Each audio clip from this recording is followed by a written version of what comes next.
ಡಾಲಾಯ್ತ್ ಅವರ ಸಾರಥ್ಯದಲ್ಲಿ the Friday Times news.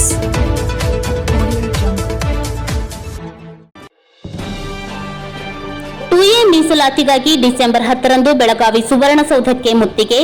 ಮಾಜಿ ಸಚಿವ ಸಿಸಿ ಪಾಟೀಲ್. ಪಂಚಮಸಾಲಿ ಸಮಾಜಕ್ಕೆ ಟೂಎ ಮೀಸಲಾತಿ ಕಲ್ಪಿಸುವ ಹೋರಾಟದ ಭಾಗವಾಗಿ ಇದೇ ಡಿಸೆಂಬರ್ 10ರಂದು ಕೂಡಲಸಂಗಮದ ಬಸವಜಯ ಮೃತ್ಯುಂಜಯ ಸ್ವಾಮೀಜಿ ನೇತೃತ್ವದಲ್ಲಿ ಸಮಾಜದ ವಕೀಲರ ಸಹಯೋಗದಲ್ಲಿ ಬೆಳಗಾವಿ ಸುವರ್ಣಸೌಧಕ್ಕೆ ಮುತ್ತಿಗೆ ಹಾಕಲಾಗುವುದು ಎಂದು ನರಗುಂದ ಶಾಸಕ ಸಿಸಿ ಪಾಟೀಲ್ ಹೇಳಿದರು. ಭಾನುವಾರ ನಗರದ ಪತ್ರಿಕಾ ಭವನದಲ್ಲಿ ನಡೆದ ಸುದ್ದಿಗೋಷ್ಠಿಯಲ್ಲಿ ಮಾತನಾಡಿದ ಅವರು, ಪಂಚಮಸಾಲಿ ಸಮಾಜದ 4,000 ವಕೀಲರು ಮುಂಚೂಣಿಯಲ್ಲಿ ಇರಲಿದ್ದಾರೆ. 50,000ಕ್ಕೂ ಹೆಚ್ಚು ಜನ ಟ್ರ್ಯಾಕ್ಟರ್ ಮೂಲಕ ಬೆಳಗಾವಿಗೆ ತೆರಳಿ ಮುತ್ತಿಗೆ ಹಾಕಲಿದ್ದಾರೆ ಎಂದರು. ಈ ಹೋರಾಟದಲ್ಲಿ ನರಗುಂದ ಮತಕ್ಷೇತ್ರದಿಂದ 4,000 ಸಹಿತ ಗದಗ ಜಿಲ್ಲೆಯಿಂದ 10,000 ಜನರನ್ನ ಕರೆದುಕೊಂಡು ಹೋಗಲು ಸಿದ್ಧತೆ ಮಾಡಿಕೊಳ್ಳಲಾಗಿದೆ. ಸಮಾಜದ ಮಕ್ಕಳಿಗೆ ಶಿಕ್ಷಣ ಮತ್ತು ಉದ್ಯೋಗದಲ್ಲಿ ಮೀಸಲಾತಿ ಸಿಗಬೇಕು ಎನ್ನುವ ಕಾರಣಕ್ಕೆ ನಡೆಯುತ್ತಿರುವ ಈ ಹೋರಾಟ ಪಕ್ಷಾತೀತವಾಗಿದೆ ಎಂದು ಹೇಳಿದರು. ಪಂಚಮಸಾಲಿ ಸಮಾಜಕ್ಕೆ ಟೂಎ ಮೀಸಲಾತಿ ಕಲ್ಪಿಸಬೇಕು ಎಂದು ಜಯಮೃತ್ಯುಂಜಯ ಸ್ವಾಮೀಜಿ ನೇತೃತ್ವದಲ್ಲಿ 4 ವರ್ಷಗಳಿಂದ ಹೋರಾಟ ನಡೆಯುತ್ತಿದೆ. ಯಡಿಯೂರಪ್ಪ, ಬಸವರಾಜ ಬೊಮ್ಮಾಯಿ ಅಧಿಕಾರಾವಧಿಯಲ್ಲಿಯೂ ಹೋರಾಟ ನಡೆದಿದೆ. ಆದರೆ ಎಲ್ಲಿಯೂ ಪಂಚಮಸಾಲಿ ಸಮಾಜದ ಹೋರಾಟವನ್ನ ಹತ್ತಿಕ್ಕುವ ಕೆಲಸ ಮಾಡಿಲ್ಲ. ಆದರೆ ಸಿದ್ದರಾಮಯ್ಯ ಅವರು ಅನೇಕ ಹಂತದಲ್ಲಿ ಹೋರಾಟವನ್ನ ಹತ್ತಿಕ್ಕುವ ಪ್ರಯತ್ನ ಮಾಡಿದ್ದಾರೆ ಎಂದು ಆರೋಪಿಸಿದರು. ಸಂವಿಧಾನ ರಕ್ಷಕರು ಎಂದು ಹೇಳಿಕೊಳ್ಳುವ ಕಾಂಗ್ರೆಸ್ಸಿಗರು ಪಂಚಮಸಾಲಿ ಸಮಾಜದ ಈ ಶಾಂತಿಯುತ ಹೋರಾಟವನ್ನ ಹತ್ತಿಕ್ಕುವ ಪ್ರಯತ್ನ ನಡೆಸಿದೆ. ಪೊಲೀಸ್ ಇಲಾಖೆ ಹಿರಿಯ ಅಧಿಕಾರಿಗಳು ಇದೊಂದು ಶಾಂತ ರೀತಿಯ ಹೋರಾಟ ಎನ್ನುವುದನ್ನು ಮುಖ್ಯಮಂತ್ರಿಗಳ ಗಮನಕ್ಕೆ ತರಬೇಕು ಎಂದರು. ಈ ಹಿಂದಿನ ಬಸವರಾಜ ಬೊಮ್ಮಾಯಿ ಸರ್ಕಾರ ಪಂಚಮಸಾಲಿ ಸಮಾಜಕ್ಕೆ 2D ಅಡಿ 4% ಮೀಸಲಾತಿ ಕಲ್ಪಿಸಿತ್ತು. ಆದರೆ ಕೆಲವರು ಸುಪ್ರೀಂ ಕೋರ್ಟ್ ಮೆಟ್ಟಿಲೇರಿದ್ದರಿಂದ ಪ್ರಕರಣ ನ್ಯಾಯಾಲಯದಲ್ಲಿದೆ. ಸರ್ಕಾರ ಪ್ರಕರಣ ಹಿಂತೆಗೆದುಕೊಳ್ಳುವಂತೆ ಮಾಡಿ 2D ಅಥವಾ 2A ಮೀಸಲಾತಿ ಕೊಡಬೇಕು. ಇಲ್ಲವೇ ಪಂಚಮಸಾಲಿ ಸಮಾಜವನ್ನ ಒಬಿಸಿ ಪಟ್ಟಿಯಲ್ಲಿ ಸೇರಿಸಲು ಕೇಂದ್ರ ಸರ್ಕಾರಕ್ಕೆ ಪ್ರಸ್ತಾವನೆಯನ್ನಾದರೂ ಸಲ್ಲಿಸಲಿ. ಆಗ ಹೋರಾಟದ ಹಾದಿ ಬಿಟ್ಟು ಅಭಿನಂದನಾ ಸಮಾರಂಭವನ್ನ ಅಲ್ಲಿಯೇ ಮಾಡುತ್ತೇವೆ ಎಂದರು. ಈ ಸುದ್ದಿಗೋಷ್ಠಿಯಲ್ಲಿ ಪಂಚಮಸಾಲಿ ಸಮಾಜದ ಮುಖಂಡರಾದ ವಿಜಯಕುಮಾರ್ ಗಡ್ಡಿ, ಎಂಎಸ್ ಕರಿಗೌಡ್ರು, ಸಿದ್ದು ಪಲ್ಲೇದ್, ಅಯ್ಯಪ್ಪ ಅಂಗಡಿ ಇತರರು ಉಪಸ್ಥಿತರಿದ್ದರು.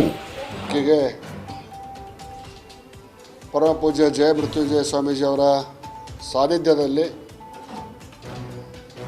ಸುಮಾರು 3,000 ರಿಂದ 4,000 ವಕೀಲರು ಆನ್ ಯೂನಿಫಾರ್ಮ್ ತಮ್ಮ ಕೋಟುಗಳನ್ನು, ಟೈಗಳನ್ನು ಕಟ್ಟಿಕೊಂಡು ಅವರ ನೇತೃತ್ವದಲ್ಲಿ ಸುಮಾರು 50,000ಕ್ಕಿಂತ ಹೆಚ್ಚು ಜನ ಸುವರ್ಣ ವಿಧಾನಸೌಧದ ಮುತ್ತಿಗೆ ಕಾರ್ಯಕ್ರಮ.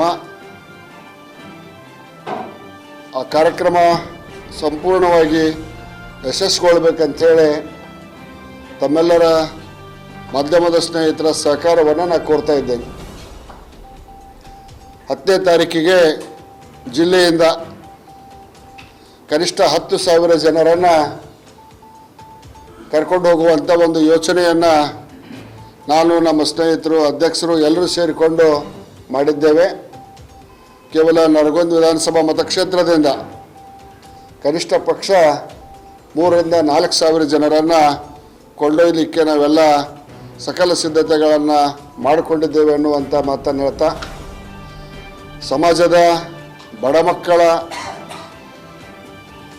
ಒಂದು ಭವಿಷ್ಯಕ್ಕಾಗಿ ಈ ಹೋರಾಟ ಇದೆ ಎಂಬುದನ್ನು ಸಮಾಜದ ಪ್ರಮುಖರು, ಗುರು ಹಿರಿಯರು ಅರ್ಥ ಮಾಡ್ಕೋಬೇಕು ಅಂಥೇಳಿ ನಾನು ಪ್ರಾಂಜಲ ಮನಸ್ಸಿನಿಂದ ಸಮಾಜದ ಗುರು ಹಿರಿಯರಲ್ಲಿ ಪ್ರಾರ್ಥನೆಯನ್ನು ಮಾಡ್ತಾ ಇದ್ದೇನೆ. ಕೃಷಿಯನ್ನೇ ನಂಬಿ ಬದುಕ್ತಿರ್ತಕ್ಕಂಥ ನಮ್ಮ ಸಮಾಜ, ಹಿಂದೆ ನಮ್ಮ ಪೂರ್ವಜರಿಗಿದ್ದಷ್ಟು ಜಮೀನು ನನಗಿಲ್ಲ, ನನಗಿದ್ದಷ್ಟು ನಮ್ಮ ಮಕ್ಕಳಿಗೆ ಬರೋದಿಲ್ಲ, ನಮ್ಮ ಮಕ್ಕಳಿಗೆ ಬಂದಷ್ಟು ನಮ್ಮ ಮೊಮ್ಮಕ್ಕಳಿಗೆ ಬರೋದಿಲ್ಲ. ಜಗತ್ತಿನಲ್ಲಿ ಬೆಳೆಯಲಾರದ ಯಾವುದಾದ್ರೂ ಒಂದು ವಸ್ತು ಇದ್ರೆ ಅದು ಭೂಮಿ. ಮುಂದಿನ ದಿನಮಾನಗಳಲ್ಲಿ ನಮ್ಮ ಪೀಳಿಗೆ ಕೇವಲ ಕೃಷಿಯನ್ನೇ ನಂಬಿ ತಮ್ಮ ನೆಮ್ಮದಿಯ ಜೀವನವನ್ನು ನಡೆಸಲಿಕ್ಕೆ ಸಾಧ್ಯ ಇಲ್ಲೋದನ್ನು ಮನಗೊಂಡು ಪರಮ ಪೂಜ್ಯ ಜಯ ಮೃತ್ಯುಂಜಯ ಸ್ವಾಮೀಜಿಯವರು ಕಳೆದ 4 ವರ್ಷಗಳಿಂದ ಸಮಾಜದ ಏಳಿಗೆಯಾಗಿ ಹೋರಾಟವನ್ನು ಮಾಡ್ತಾ ಇದ್ದಾರೆ. ಅವರಿಗೆ ನನ್ನ ಪ್ರಾಂಜಲ ಮನಸ್ಸಿನ ನಮಸ್ಕಾರಗಳನ್ನು ಸಲ್ಲಿಸ್ತಾ, ಜಯ ಮೃತ್ಯುಂಜಯ ಸ್ವಾಮೀಜಿಯವರು ಕೂಡಲಸಂಗಮದಿಂದ ಬೆಂಗಳೂರಿನವರೆಗೆ ಸುಮಾರು 750 ಕಿಲೋಮೀಟರ್ ಪಾದಯಾತ್ರೆಯನ್ನು ಮಾಡಿದರು. ಅಂದಿದ್ದಂಥ ಸನ್ಮಾನ್ಯ ಯಡಿಯೂರಪ್ಪ ನೇತೃತ್ವದ ಸರ್ಕಾರದಲ್ಲಿ ಗೃಹ ಸಚಿವರಾದಂಥ ಬಸವರಾಜ ಬೊಮ್ಮಾಯಿ ಅವರು ಆ ಯಾತ್ರೆಗೆ ಸಂಪೂರ್ಣವಾದಂಥ ಒಂದು ಭದ್ರತೆಯನ್ನು, 0 ಟ್ರಾಫಿಕ್ಕನ್ನು ಕೊಟ್ಟು ಅರಮನೆಯ ಮೈದಾನದಲ್ಲಿ ಅವರಿಗೆ ಒಂದು ಸಮಾವೇಶವನ್ನು ಮಾಡಲಿಕ್ಕೆ ನಾವೆಲ್ಲರೂ ಅವಕಾಶವನ್ನು ಮಾಡಿಕೊಟ್ಟಿದ್ದೀವಿ. ಆ ಸಂದರ್ಭದಲ್ಲಿ ಸಚಿವನಾದ ನಾನು ಸಮಾಜದ ಒಬ್ಬ ವ್ಯಕ್ತಿಯಾಗಿ ಸರ್ಕಾರದ ಒಂದು ಭಾಗವಾಗಿ ಸಮಾಜ ಮತ್ತು ಸರ್ಕಾರದ ನಡುವೆ ಒಂದು ಕೊಂಡಿಯ ಥರ, ಒಂದು ಸೇತುವೆ ಥರ ಕೆಲಸವನ್ನು ನಾನು ಮಾಡೇನೆ. ತದನಂತರ ಬಸವರಾಜ ಬೊಮ್ಮಾಯಿ ಅವರು ಶಾಶ್ವತ ಹಿಂದುಳಿದ ಆಯೋಗಕ್ಕೆ ಅಧ್ಯಕ್ಷರನ್ನು ನೇಮಿಸಿ ಜಿಲ್ಲಾವಾರು ಅಧ್ಯಯನ ಮಾಡಿ ಪಂಚಮಸಾಲಿ ಸಮಾಜದ ಸ್ಥಿತಿಗತಿ ಏನೈತೆ ಅನ್ನುವಂಥ ವಿಸ್ತೃತವಾದ ಅಧ್ಯಯನವನ್ನು ಮಾಡಿ ಇವರಿಗೆ ಮೀಸಲಾತಿ ಶೈಕ್ಷಣಿಕವಾಗಿ ಮತ್ತು ಉದ್ಯೋಗದಲ್ಲಿ ಅಂದರೆ ಸರ್ಕಾರಿ ನೌಕರಿಗಳಲ್ಲಿ ಮೀಸಲಾತಿ ಕೊಡಬೇಕನ್ನುವಂಥ ಒಂದು ಮಧ್ಯಂತರ ವರದಿಯನ್ನು, ಪೂರಕವಾದಂಥ ವರದಿಯನ್ನು ಕೊಟ್ಟರು. ಅದನ್ನು ಮುಂದೆ ಇಟ್ಕೊಂಡು ಅಂದಿನ ಮುಖ್ಯಮಂತ್ರಿಗಳಾದ ಬೊಮ್ಮಾಯಿ ಅವರು 2D ಅನ್ನುವಂಥ ಪ್ರವರ್ಗವನ್ನು ಸೃಷ್ಟಿ ಮಾಡಿ 4% ಮೀಸಲಾತಿಯನ್ನು ಶಿಕ್ಷಣದಲ್ಲಿ ಮತ್ತು ಉದ್ಯೋಗದಲ್ಲಿ 4% ಮೀಸಲಾತಿಯನ್ನು ಕೊಡಲಿಕ್ಕೆ ನಾವು ಶಿಫಾರಸನ್ನು ಮಾಡಿ ಗೆಜೆಟ್ ಆಯಿತು. ಪಬ್ಲಿಕ್ ಆಗಬೇಕು ಅನ್ನೋದ್ರೊಳಗಾಗಿ ಯಾರೋ ಕೆಲವು ಜನ ಸುಪ್ರೀಂ ಕೋರ್ಟಿಗೆ ಹೋದರು. ಆ ಕಾರಣ ಅಷ್ಟರೊಳಗೆ ಮುಂದೆ ಅದನ್ನು ವಿಡ್ರಾ ಮಾಡಿಸ್ಕೋಬೇಕು ಅನ್ನೋದ್ರೊಳಗನ ಕೋಡ್ ಆಫ್ ಕಂಡಕ್ಟ್ ಬಂತು. ಆ ಕೋರ್ಟ್ನಲ್ಲಿ ಇನ್ನೂ ಹಾಗೆ ಇದೆ. ಇದನ್ನು ವಾಪಸ್ ತಕ್ಕೋಬೇಕು ಕೋರ್ಟ್ನಾಗಿಂದ. ಸಾಧ್ಯವಾದರೆ 2A ಮೀಸಲಾತಿಯನ್ನು ಸಮಾಜಕ್ಕೆ ಕೊಡಬೇಕು. 2A ಮೀಸಲಾತಿ ಕೊಡೋಕ್ಕೆ ಸಾಧ್ಯ ಆಗಲಿಕ್ಕಾದರೆ ಹಿಂದಿನ ಸರ್ಕಾರ ಪ್ರಪೋಸ್ ಮಾಡಿದಂಥ 2Dಯನ್ನು ಸುಪ್ರೀಂ ಕೋರ್ಟಿಂದ ವಾಪಸ್ ತಗೊಂಡು ಕೊಡಬೇಕಂತ ಈ 2 ವರ್ಷಗಳ ಅವಧಿಯಲ್ಲಿ ಸಾಕಷ್ಟು ಮನವಿಗಳನ್ನು ಜಯ ಮೃತ್ಯುಂಜಯ ಸ್ವಾಮೀಜಿಯವರು ಮಾಡಿದರು. ಇಷ್ಟಲಿಂಗ ಶಿವಪೂಜೆ ಮುಖಾಂತರ ಮಾಡೋದ್ರ ಮುಖಾಂತರ, ಮನವಿ ಕೊಡೋದ್ರ ಮುಖಾಂತರ ಮಾಡಿದ್ರು. ಸಿದ್ದರಾಮಯ್ಯ ಸಾಹೇಬರ ನೇತೃತ್ವದ ಸರ್ಕಾರ ಇದಕ್ಕೆ ಸ್ಪಂದಿಸಲಿಲ್ಲ ಅನ್ನುವಂಥದ್ದು ಭಾಳ ನೋವಿನ ಸಂಗತಿ. ಬೇರೆ ಬೇರೆ ಸಮಾಜದವ್ರಿಗೆ ಬೇಕಾದಾಗ ಅನುಕೂಲತೆಗಳನ್ನು ಮಾಡಿಕೊಟ್ಟಾರೆ ಸಿದ್ದರಾಮಯ್ಯನವರು. ನಾವು ಯಾರಿಗೂ ಬೇಡ ಅನ್ನೋದಿಲ್ಲ. ಆದರೆ ನಮ್ಮ ಸಮಾಜದ ಮುಂದಿನ ಪೀಳಿಗೆಗೆ ಇದೇ ನಾವು ರಾಜಕೀಯಕ್ಕಾಗಿ ಮೀಸಲಾತಿ ಕೇಳ್ತಾ ಇಲ್ಲ, ಕೇವಲ ಶೈಕ್ಷಣಿಕವಾಗಿ ಮತ್ತು ವಿದ್ಯಾಭ್ಯಾಸದ ನಂತರ ವಿದ್ಯಾರ್ಹತೆಗೆ ಅನುಗುಣವಾಗಿ ನೌಕರಿ ಇದಕ್ಕೆ ಕೇಳ್ತಾ ಇದ್ದೇವೆ. ನಾಳೆ 10ನೇ ತಾರೀಕಿಗೆ ಜಯ ಮೃತ್ಯುಂಜಯ ಸ್ವಾಮೀಜಿಯ ನೇತೃತ್ವದಲ್ಲಿ ಟ್ರ್ಯಾಕ್ಟರ್ ಮುಖಾಂತರ ವಿಧಾನಸೌಧ, ಸುವರ್ಣಸೌಧ ಚಲೋ ಮುತ್ತಿಗೆ ಹಾಕುವಂಥ ಕಾರ್ಯಕ್ರಮವನ್ನು ನಾವು ಇಟ್ಕೊಂಡಿದ್ದೇವೆ.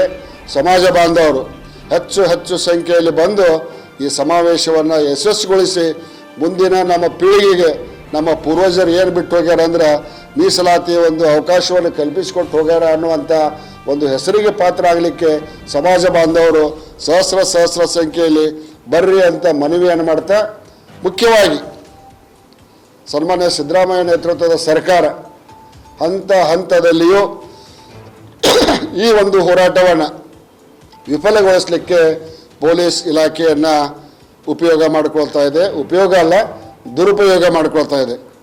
ನಾನು ರಾಜ್ಯದ ಪೊಲೀಸ್ ವರಿಷ್ಠರು, ಡೈರೆಕ್ಟರ್ ಜನರಲ್ ಆಫ್ ಪೊಲೀಸ್ ಮತ್ತು ಬೆಳಗಾವಿಯ IG ಮತ್ತು ಬೆಳಗಾವಿಯ SP ಸಾಹೇಬರಿಗೆ ಮನವಿಯನ್ನು ಮಾಡ್ತೇನೆ. IG ಅವರು ಇಂಟದವರು, IG ಇಂಟ್ ಮಾನ್ಯ ಮುಖ್ಯಮಂತ್ರಿಗಳ ಗಮನಕ್ಕೆ ತೊಗೊಂಬರ್ರಿ. ಯಾವ ರೀತಿ ಹೋರಾಟದ ಸ್ವರೂಪ ಇರ್ತೈತಿ, ಶಾಂತ ರೀತಿಯಿಂದ ಮಾಡ್ತಾರ, ಹೋರಾಟವನ್ನು ಮಾಡಿ ತಮ್ಮ ಊರಿಗೆ ತಾವು ಹೋಗ್ತಾರ. ಈ ಹೋರಾಟವನ್ನು ಹತ್ತಿಕ್ಕೋದು ಸೂಕ್ತವಲ್ಲ ಅನ್ನುವಂಥ ಮಾಹಿತಿಯನ್ನು ಪೊಲೀಸ್ ಇಲಾಖೆಯವರು ಸನ್ಮಾನ್ಯ ಮುಖ್ಯಮಂತ್ರಿಗಳಿಗೆ ಕೊಡಬೇಕಾಗಿದ್ದು ಅವರ ಕರ್ತವ್ಯ ಅಂತ ನಾನು ಭಾವಿಸಿದ್ದೇನೆ. ಆ ಕರ್ತವ್ಯವನ್ನು ಅವರು ನಿಭಾಯಿಸಲಿ ಅಂತ ಕೇಳ್ಕೊಂತ ಮಾನ್ಯ ಮುಖ್ಯಮಂತ್ರಿಗಳು ಯಾಕೆ ಈ ಹೋರಾಟವನ್ನು ತಡಿಲಿಕ್ಕೆ ತಾವು ಪ್ರಯತ್ನ ಮಾಡಕತ್ತೀರಿ? ನಾವೇನು ರಾಜಕೀಯಕ್ಕಾಗಿ ಮೀಸಲಾತಿಯನ್ನು ಕೇಳಕತ್ತಿಲ್ಲ. ನಾಳೆ ನಮ್ಮ ಮಕ್ಕಳು ಒಳ್ಳೆಯ ಒಂದು ಕಾಲೇಜಿಗೆ ಅಡ್ಮಿಷನ್ ಪಡಿಬಾರ್ದ? ನೌಕರಿ ಸಿಕ್ಕ BA MA MSc ಆಗಿಂದ ಒಂದು ನೌಕರಿಗೆ ಅರ್ಹತೆ ಪಡಿಬಾರ್ದ? ಎಲ್ಲ ಸಮುದಾಯಕ್ಕೆ ಸಾಕಷ್ಟು ಅನುಕೂಲವನ್ನು ಮಾಡಿಕೊಟ್ಟಂಥ ಈ ರಾಜ್ಯದ ಒಬ್ಬ ಧೀಮಂತ ನಾಯಕರು ನೀವು. ಈ ಪಂಚಮಸಾಲಿ ಸಮಾಜದ ಮೇಲೆ ಏಕೆ ಕೋಪ?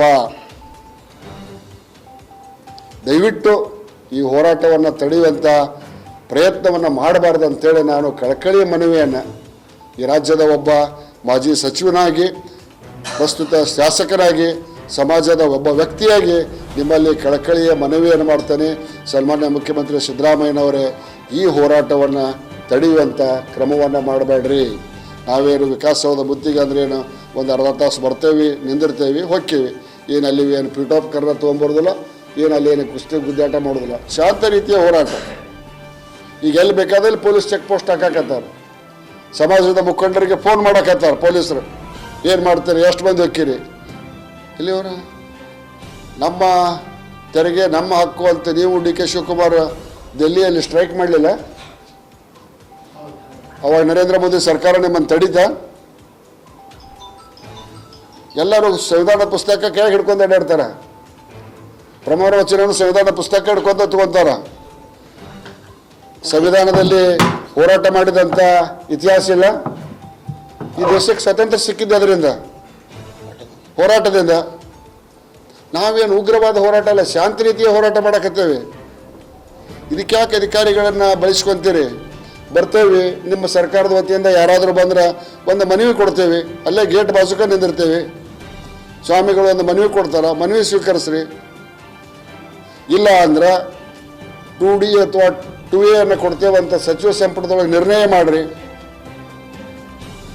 ಇಲ್ಲ OBCಗೆ ಸೇರಿಸ್ತೇವೆ ಅಂತೇಳಿ ಸೆಂಟ್ರಲ್ ಗೌರ್ಮೆಂಟಿಗೆ ರೆಕಮೆಂಡ್ ಮಾಡಿರಿ. ಇಟ್ ಈಸ್ ಯುವರ್ ಪ್ರೋಗೇಟಿವ್, ನಿಮ್ಮ ಅಧಿಕಾರ ಐತೆ ಮುಖ್ಯಮಂತ್ರಿಗಳಿಗೆ. ಕೇಂದ್ರ ಸರ್ಕಾರ ಸೇರಿಸ್ತೈತೆ ಬಿಡ್ತೈತೆ ಆ ಮಾತು ಬೇರೆ. 3Bಗೆ ಅದನ್ನೊಂದು ಸರ್ಕಾರಕ್ಕೆ ರೆಕಮೆಂಡ್ ಮಾಡಿರಿ, ಕೇಂದ್ರ ಸರ್ಕಾರಕ್ಕೆ. ಯಾವುದಕ್ಕೂ ಇಲ್ಲ. ಯಾಕೆ ಈ ಹಠಮಾರಿ ಧೋರಣೆ? ಏನಬ್ಬಬ್ಬಬ್ಬಬ್ಬಬ್ಬ, ನಮ್ಮ ಸರ್ಕಾರ ಇದ್ದಾಗ ಕೆಲವು ಅವತ್ತಿನ ಕಾಂಗ್ರೆಸ್ ಶಾಸಕರು, ಇವತ್ತಿನ ಕಾಂಗ್ರೆಸ್ ಶಾಸಕರು ಏನು ಹೋರಾಟ ಮಾಡಿದರು. ಹೆಗಲ ಬೇಗೇನು ಬಾರ್ಕೋಲ ತೆಗಲಿಲ್ಲ, ಮಕ್ಕಳು ಹೋಗೋ ಬಾರ್ಕೋಲ್ ಹಾಕ್ಕೊಂಡು ಮಕ್ಕೊಂಡ್ರು. ಈಗ ಚಕಾರ ಶಬ್ದ ಇಲ್ಲ. ಈಗ ಕೆಲವು ಮಂದಿ ಪ್ರಾಂಜಲ ಮನಸ್ಸಿನಿಂದ ಸಹಕಾರ ಕೊಡಕತ್ತಾರ. ನಾ ಹೆಸರು ಹೇಳೋದು ಬೇಡ, ನಾ ಹೆಸರು ಹೇಳಿನಾದ್ರೆ ಮತ್ತೆ ಮುಖ್ಯಮಂತ್ರಿಗಳು ಅವರಿಗೂ ವಾರ್ನಿಂಗ್ ಮಾಡ್ತಾರೆ. ಇವತ್ತು ಸಚಿವರು ಸಹಕಾರ ಕೊಡಕತ್ತಾರ, ಕೆಲವು ಶಾಸಕರು ಕೊಡಕತ್ತಾರ. ಕೆಲವು ಮಂದಿ ಶಾಸಕರು ಏನು ಹೋರಾಟ ಮಾಡಿದ್ದು, ಉಪವಾಸ ಕೊಂಡಿರ್ತಾರೆ ಅಂದಿದ್ದೇನು. ಇಲ್ಲಿ ಮುಖ್ಯಮಂತ್ರಿಯ ಮನೆ ಮುಂದೆ ಧರಣಿ ಕುಂತರು ನಾವೇನು ಅನ್ನಲಿಲ್ಲ. ಸ್ವತಃ ಮುಖ್ಯಮಂತ್ರಿ ಗೃಹ ಕಚೇರಿ ಮುಂದೆ ಕುಂತರು ಮಾಡಲಿಲ್ಲ. ಸರ್ಕಾರ ಸ್ವಾಮಿಗಳಂತೆ ಹೋತು ಬೇಕು ಬೇಡಿಕೆಗಳನ್ನು ಕೇಳಿದ್ದೀವಿ. ನೀವೇನು ಒಂದು ಮನವಿ ತಿಸ್ಕೊಳಕ್ಕೂ ತಯಾರಿಲ್ಲ, ಮಾಡ್ತೀರಂತೂ ಹೇಳಕ್ ತಯಾರಿಲ್ಲ. ಸುಮ್ಮನೆ ಕಾಲಹರಣ ಮಾಡಕತ್ತೀರಿ. 2 ವರ್ಷ ಆಯ್ತು. ಶಾಂತಿ ಮತ್ತು ಸಹನೆಯನ್ನು ಭಾಳ ಕಾಲ ಪರೀಕ್ಷೆ ಮಾಡಬಾರ್ದು ಅನ್ನೋದು ಸ್ವತಃ ಖುದ್ದು ಹೋರಾಟಗಾರರಾದಂಥ ಮಾನ್ಯ ಮುಖ್ಯಮಂತ್ರಿಗಳಿಗೆ ಪರಿಚಯ ಇದೆ ಅಂತ ನಾನು ಭಾವಿಸ್ತೇನೆ. ಈ ಹೋರಾಟವನ್ನು ಹತ್ತಿಕ್ಕೋದನ್ನು ಕೈಬಿಟ್ಟು ನಮ್ಮ ಹೋರಾಟಕ್ಕೆ ಒಂದು ಬೆಂಬಲವನ್ನು ಕೊಟ್ಟು, ಹಿಂದಿನ ಸರ್ಕಾರ ನಾವು ಕೊಟ್ಟೇವಿ, ನೀವು ಕೊಡ್ರಿ ಬೆಂಬಲ. ಟೈಮ್ ತಗೋರಿ, ಯಾವಾಗ ಕೊಡ್ತೀರಿ ಮೀಸಲಾತಿ ಹೇಳ್ರಿ. ಯಾವ ಕಾರಣಕ್ಕೂ ಈ ಒಂದು ಮುತ್ತಿಗೆ ಕಾರ್ಯಕ್ರಮ ನಿಲ್ಲುವುದಿಲ್ಲ. ನೀವೇನಾದರೂ ಪೂರಕವಾದಂಥ ನಿರ್ಣಯವನ್ನು ಸ್ವಾಮಿಗಳಿಗೆ, ಸಮಾಜದ ಪ್ರಮುಖರಿಗೆ ತಿಳಿಸಿದ್ರೆ ನಾವು ಅವತ್ತೇ ನಿಮಗೆ ಒಂದು ಅಭಿನಂದನಾ ಸಮಾರಂಭವನ್ನು ಅಲ್ಲೇ ಮಾಡ್ತೇವೆ. ಮಾಡಲಿಲ್ಲ, ಸುವರ್ಣಸೌಧವನ್ನು ಮುತ್ತಿಗೆ ಹಾಕ್ತೇವೆ. ಫ್ರಂಟ್ ಲೈನ್ದಲ್ಲಿ ಸುಮಾರು 4,000 ವಕೀಲರು, ರಾಜ್ಯಾದ್ಯಂತ 4,000 ವಕೀಲರು, ಗದಗ ಜಿಲ್ಲೆಯ ಸಾಕಷ್ಟು ವಕೀಲರು, ಬೆಳಗಾವಿ ಜಿಲ್ಲೆಯ ವಕೀಲರು ಮುಂಚೂಣಿಯಲ್ಲಿರ್ತಾರೆ. ಅವರಿಂದ ನಾನು, ಬಸನಗೌಡ ಪಾಟೀಲ್ ಯತ್ನಾಳು, ಅರವಿಂದ್ ಬೆಲ್ಲದು, AB ಪಾಟೀಲ್ರು, ಸಿದ್ದು ಸೌದಿಯವರು, ಕಾಂಗ್ರೆಸ್ಸಿನ ಹಲವಾರು ಪ್ರಮುಖ ಶಾಸಕರು, ಸಚಿವರು ಈ ಒಂದು ಹೋರಾಟದಲ್ಲಿ ಭಾಗಿಯಾಗ್ತಾರೆ. ಹೋರಾಟ ಯಶಸ್ವಿಗೊಳಿಸ್ತೇವೆ. ಅದಕ್ಕಿಂತ ಮುಂಚೆ ಸರ್ಕಾರಕ್ಕೆ ಮುಖಭಂಗ ಆಗುವುದಕ್ಕಿಂತ ಪೂರ್ವದಲ್ಲಿ ಈ ಹೋರಾಟಕ್ಕೆ ಸಹಕಾರವನ್ನು, ಬೆಂಬಲವನ್ನು ಕೊಡಬೇಕು ಅಂತ ಕೇಳ್ತಾರೆ. The Friday times news Gadag.